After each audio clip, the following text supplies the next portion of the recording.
Good evening. میں آپ کو ایک دفعہ پھر ویمن اسٹڈیز کے کورس میں ویلکم کرتا ہوں. اگر آپ نے میری گزشتہ ویڈیو دیکھی ہے تو آپ جانتے ہوں گے کہ ہم نے فیمنسٹ تھیوریز کے حوالے سے ڈسکشن کا آغاز کیا تھا. لاسٹ ویڈیو میں ہم نے بات کی تھی لبرل فیمنزم کے حوالے سے. آج ہم مزید آگے چلتے ہیں اور دوسری ایک بہت امپارٹنٹ بہت اہم تھیوری ہے جسے ریڈیکل فیمنزم کہا جاتا ہے. ہم اس پہ بات کریں گے اور ہم سمجھنے کی کوشش کریں گے کہ ریڈیکل فیمنزم کا جینیسس کیسے ہوا اور پھر یہ ریڈیکل فیمنسٹ تھیوری بنیادی طور پہ کیا کہتی ہے. میں نے آپ کو گزشتہ ویڈیو کے آخر میں بتایا تھا کہ لبرل فیمنزم کے بعد ابھرنے والی جتنی بھی تھیوریز ہیں، وہ ریڈیکل فیمنزم ہو، مارکسسٹ فیمنزم ہو یا سوشلسٹ فیمنزم ہو، یہ سب کی سب لبرل فیمنزم پہ تنقید کے نتیجے میں پیدا ہوئیں. تو ریڈیکل فیمنزم جو ہے یہ بھی لبرل فیمنزم پہ کرٹیک کے نتیجے میں پیدا ہوئی ہے. یعنی جو لبرل فیمنزم کا سٹانس تھا یا لبرل فیمنسٹ کا جو سٹانس تھا کہ اصلاحات کے ذریعے موجودہ سٹرکچر کے اندر رہتے ہوئے چھوٹے چھوٹے ریفارمز کر کے خواتین کو ان کے حقوق میسر آ سکتے ہیں اور وہ برابری اور مساوات کا خواب پورا ہو سکتا ہے. ریڈیکل فیمنسٹ یہ سمجھتے ہیں کہ ایسا نہیں ہے اور کبھی بھی موجودہ ڈھانچے کے اندر جو سماجی اور معاشی ڈھانچہ ہے،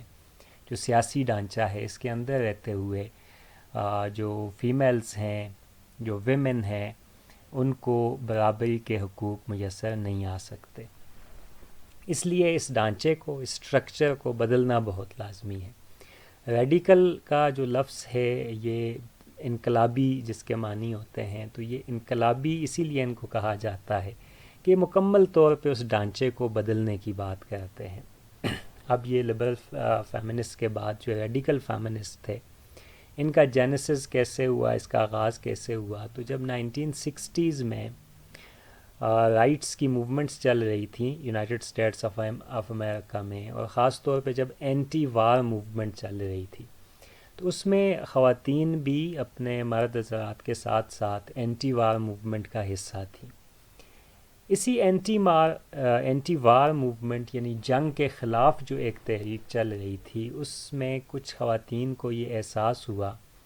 کہ اس تحریک میں تو وہ مردوں کے ساتھ ہیں لیکن ان کی بات کو وہ اہمیت، وہ وقت نہیں دی جاتی. یعنی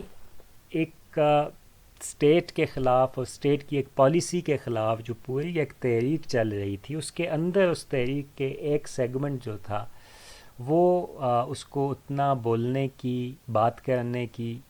اجازت نہیں ملتی تھی جتنا کہ دوسرے سیگمنٹ کو ملتی تھی. یعنی ایک سیگمنٹ لیڈنگ رول لے رہا تھا اور ایک فالوئنگ کا،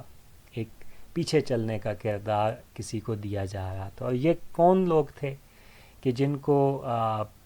پیچھے دھکیلا گیا تھا کہ انہوں نے صرف پیروی کرنی ہے، پیش رو نہیں ہونا انہوں نے؟ یہ کچھ خواتین تھی جن میں یہ احساس پیدا ہوا، اور یہاں سے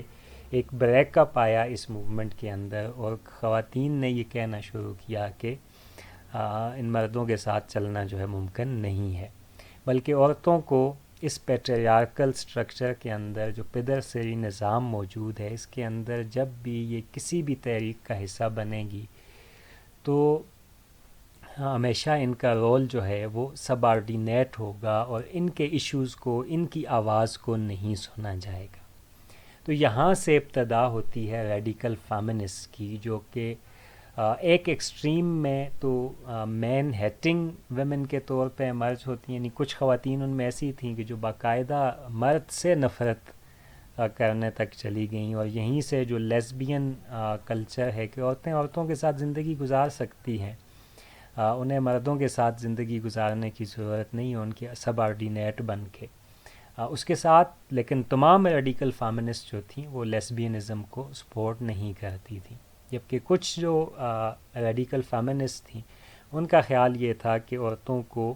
ایک آگاہی کے ذریعے، ایک ان کے شعور کو اجاگر کر کے اور ان کو اپنے ذات کے بارے میں، اپنے حقوق کے بارے میں سینسٹائز کر کے ایک ایسی تحریک کا آغاز کیا جا سکتا ہے کہ کہ جس کے نتیجے میں یہ جو جبر کا نظام ہے اور عورت کا جو استحصال ہوتا ہے اس کو روکا جا سکتا ہے. تو 60s آنورڈ یہ جو ایک حصہ ہے فیمنسٹ موومنٹ کا، اس کے یہ جو ایک مخصوص برانڈ ہے، ایک ورلڈ ویو ہے فیمنسٹ موومنٹ کے اندر، وہ ہمیں پھر ابھرتا ہوا اور ساتھ چلتا ہوا اور آج تک وہ موجود ہے. تو لبرل فیمنسٹ جو پہلے سے موجود تھے 60s میں، ریڈیکل فیمنسٹ جو ہیں ان کے ساتھ شامل ہو جاتے ہیں. اور ریڈیکل فیمنسٹ اور لبرل فیمنسٹ نے بعض جگہوں پہ مل کر بھی کچھ طریقوں میں ایسا لیا، لیکن دونوں کا سٹانس بالکل مختلف ہے. اب جو ریڈیکل فیمنسٹ ہیں وہ کن بنیادی ایشوز پہ اپنی پالیٹکس کرتے ہیں اور کن ایشوز کو وہ اجاگر کرتے ہیں اور اپنے جو دلائل ہیں ان کو کن بنیادوں پہ اسٹیبلش کرتے ہیں، اس پہ ہم جلدی سے بات کرتے ہیں. اس میں سب سے پہلا جو ایشو ہے جس پہ ریڈیکل فیمنسٹ بات کرتے ہیں وہ ہے جو پیٹریارکی کا ایشو ہے. مثلا لبرل فیمنسٹ جو ہے وہ پیٹریارکی کو یا پدر سری نظام کو اس طرح سے تنقید کا نشانہ نہیں بناتے، اور وہ موجودہ جو سیاسی، سماجی اور خاندان کا جو ڈھانچہ ہے اس کے اندر ریفارمز کی بات کرتے ہیں، اس میں بہتری لانے کی بات کرتے ہیں. ریڈیکل فیمنسٹ یہ سمجھتے ہیں کہ جو جبر عورتوں پہ ہوتا ہے، ان کا جو استحصال ہوتا ہے، اس کی بنیاد پدر سری نظام ہے، اور یہ پدر سری نظام خاندان سے شروع ہوتا ہے اور یہ معیشت میں، سماج میں اور سیاست میں ہر جگہ پہ ہمیں ریفلیکٹ ہوتا ہوا نظر آتا ہے. پیٹریارکی کیا ہے؟ جب میں جب ایکسپلین کر رہا تھا مختلف کانسیپٹس کو تو میں نے بتایا تھا کہ پیٹریارکی کا مطلب ہے کہ جہاں پہ میل یا مین لیڈنگ رول میں ہوتا ہے، اس کو حکمرانی یا اس کو ایک ڈومیننس دے دی جاتی ہے. تو ریڈیکل فیمنسٹ یہ کہتے ہیں کہ خاندان کے اندر مرد کی حکمرانی، سماج کے اندر مرد کی حکمرانی، اور پھر پورے سیاسی نظام یا ریاستی ڈھانچے پہ مرد کی حکمرانی اور اس کی جو ڈومیننس ہے، اس کے نتیجے میں جو مرد کا کردار ہے وہ ری انفورس ہوتا ہے مختلف پوزیشنز پہ. یعنی ریاست کی سطح پہ جو مرد کی حکمرانی ہے وہ خاندان کے اندر مرد کی حکمرانی کو قوت اور طاقت عطا کرتا ہے، اور خاندان کے اندر جو مرد کی حکمرانی ہے وہ ریاستی سطح پہ مرد کی حکمرانی کو ایک طاقت اور ایک سہارا دیتا ہے، ایک قوت دیتا ہے. اور ان دونوں جگہوں پہ جو مرد کی حکمرانی ہے وہ معاشی میدان میں جو مرد کا لیڈنگ رول ہے اس کو سہارا دیتا ہے، اس کو طاقت دیتا ہے، اور پھر یہ تینوں مل کر جو سماجی نظام ہے اس میں جو مرد کی حکمرانی ہے اس کو سہارا دیتے ہیں. تو اس طرح سے یہ پورا ایک ویب ہے، انٹر ڈیپینڈنٹ ریلیشن شپ ہے. دوسری بات جو ہمیں نظر آتی ہے ریڈیکل فیمنزم کے اندر وہ یہ ہے جو ڈیمانڈ وہ کرتے ہیں کہ اس سے کیسے اس پیٹریارکی سے نکلا جا سکتا ہے. تو اس کے لیے جو ان کے پاس موڈس آپرینڈی ہے، جو طریقہ کار ہے جس کی وہ بات کرتے ہیں، تو ان میں سب سے پہلا جو ہے وہ ان کے ریپروڈکٹیو رائٹ اسٹیبلش کرنا ہے. یعنی ریپروڈکشن، نئی نسل کی پیدائش پہ کا فیصلہ کرنے پہ اختیار کس کا ہونا چاہیے. تو ریڈیکل فیمنسٹ کہتے ہیں یہ عورت کا اختیار ہونا چاہیے. عورت کو یہ اختیار ہے کہ وہ بچہ پیدا کرنا چاہتی ہے، وہ ایبارٹ کرنا چاہتی ہے، وہ بچہ نہیں پیدا کرنا چاہتی. تو یہ مکمل طور پہ عورت کا اختیار ہونا چاہیے، پہلی چیز یہ. دوسرا وہ کہتے ہیں کہ جو اہم چیز ہے وہ فیملی لائف یعنی پرسنل لائف کے اندر جو جینڈر رولز اسائن کیے گئے ہیں، جو روایتی طور پہ جینڈر رولز ہیں، مثلا عورت جو ہے اس نے کچن سنبھالنا ہے، صفائی کرنی ہے، یہ تمام چیزیں جو ہاؤس ہولڈ کا خیال رکھنا ہے، وہ مرد نے کما کے لے کے آنا ہے. تو اس کو بدلنے کی، اس کو الٹنے کی، اس کو بریک اپ کرنے کی، اس کے خلاف ایک انقلاب کی ضرورت ہے. یعنی یہ جو جینڈر اسائنڈ رولز ہیں یہ اس طرح سے نہیں ہوں گے. اب پارٹنرشپ کی بنیاد پہ اگر مرد و عورت اکٹھا رہتے ہیں تو دونوں کو آپس میں ڈیسائیڈ کرنا ہوگا کہ دونوں اپنے گھر کی جو معاشی زندگی ہے اس میں بھی ایک دوسرے کے ساتھ ہاتھ بٹائیں گے، اور جو گھریلو کام ہے اس میں بھی ایک دوسرے کے ساتھ ہاتھ بٹائیں گے، مل کے وہ کام کریں گے، وہ دونوں کا ہوگا. یہ جو سوشلی اسائنڈ رول ہے، یہ جو ایک اسٹیریوٹائپ ایک سمجھ لیا جاتا ہے کہ یہ کام عورتوں کے ہیں، یہ کام مردوں کے ہیں، یہ نہیں ہوگا. تو یہ دوسری اہم چیز تھی. اس کے ساتھ جو تیسری اہم چیز ہے وہ یہ ہے کہ جو عورتیں ہیں ان کو تعلیم دی جائے گی، ان میں کانشیسنس پیدا کیا جائے گا، ان عورتوں کو آپس میں ملنا چاہیے اور اکٹھے ہو کے اسٹرگل کرنی ہوگی، اپنی personal life, political life, social life, اور جو پبلک سفیئر میں ان کی لائف ہے اور جو پرسنل سفیئر میں ان کی لائف ہے، ان تمام پہلوؤں میں مرد کی ڈومیننس کے خلاف اسٹرگل کرنا اور مرد کا یہ جو ایک حکمران والا کردار ہے اس سے نجات حاصل کرنے کے لیے۔ پھر وہ کچھ دلچسپ باتیں جو ریڈیکل فیمنسٹ کے ہاں ہمیں ملتی ہیں، مثلا وہ کہتے ہیں کہ یہ جو پورنوگرافی کی صنعت ہے، جو پراسٹیٹیوشن کی انڈسٹری ہے، جو ترقی یافتہ ملکوں میں بھی آپ نے دیکھا کہ وہاں پہ بھی جسم فروشی کی صنعت، تو یہ جسم فروش کون ہوتا ہے معاشرے میں؟ عورتوں کو پراسٹیٹیوشن جو ہے وہ بائی اینڈ لارج 99% اگر میں کہوں تو وہ عورتیں ہوتی ہیں۔ تو یہ جسم فروشی اور پورنوگرافی، جہاں عورت کو ایک آبجیکٹ کے طور پہ اس کی تصویریں بنائی جاتی ہیں اور وہ تصویریں پھر مختلف ایڈورٹیزمنٹس کے لیے، یا مرد کی جو جنسی خواہش ہے، جو اس کی ہوس ہے، اس کی تسکین کے لیے وہ تصویریں پھر بیچی جاتی ہیں مختلف میگزینز کے اندر، تو ریڈیکل فیمنسٹ اس کی شدت کے ساتھ مخالفت کرتے ہیں اور وہ یہ کہتے ہیں کہ یہ اسی پیٹریارکل سٹرکچر کا نتیجہ ہے کہ جہاں مرد اپنی سیاسی، معاشی اجارہ داری کو قائم رکھنے کے لیے عورت کو ایک آبجیکٹ کے طور پہ، ایک چیز کے طور پہ، اپنے دل بہلانے کی چیز کے طور پہ استعمال کرتا ہے۔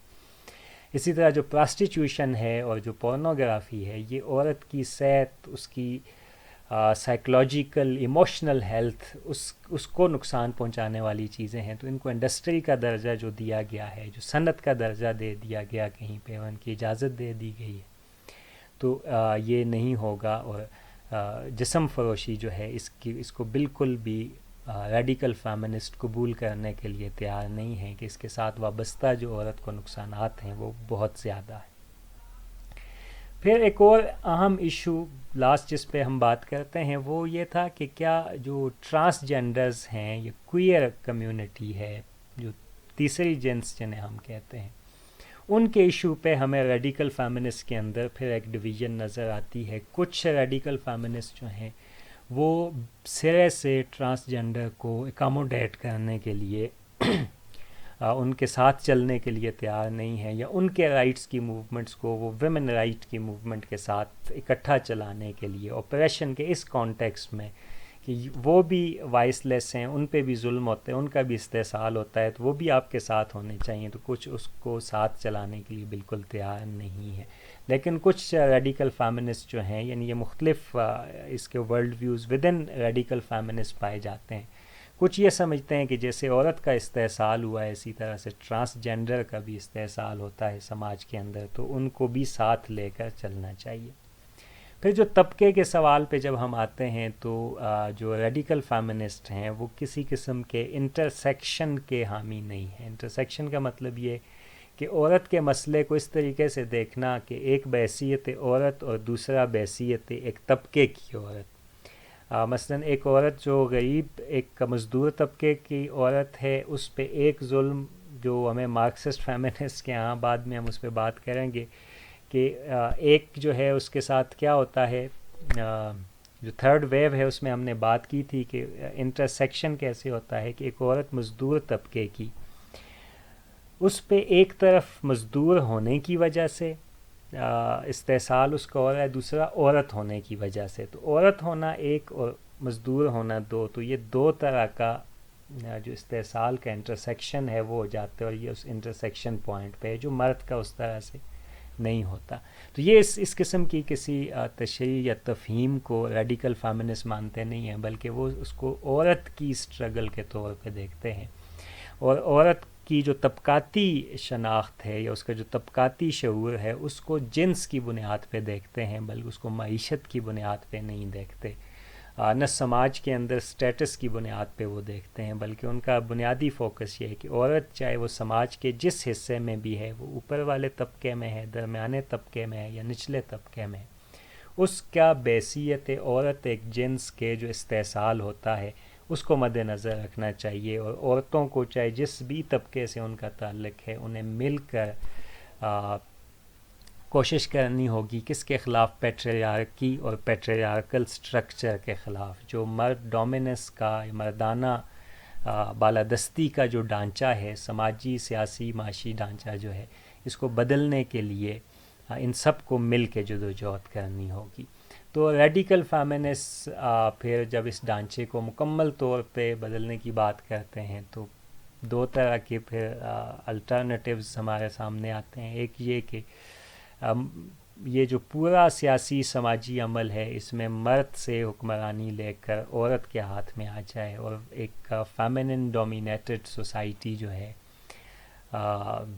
ویمن ڈومینیٹڈ سوسائٹی وجود میں آئے۔ اور دوسرا یہ ہے کہ نہیں، اس کا مطلب یہ ہے کہ ایک برابری کی بنیاد پہ معاشرہ، ایک ہموار، مساوات اور انصاف پہ مبنی معاشرہ کہ جس میں جنس کی بنیاد پہ ڈسکریمنیشن نہ ہو، اس کا حصول ممکن بنانا ہے۔ تو بہرحال جی، یہ ریڈیکل فیمنزم کے حوالے سے ہماری بات تھی۔ نیکسٹ ہم ویڈیو میں بات کریں گے مارکسسٹ فیمنزم کے حوالے سے، پھر ہم بات کریں گے سوشلسٹ فیمنزم کے حوالے سے۔ آج کے لیے اتنا ہی۔ آپ کو اگر کسی چیز کی تفہیم میں مشکل پیش آئی ہو تو آپ بالکل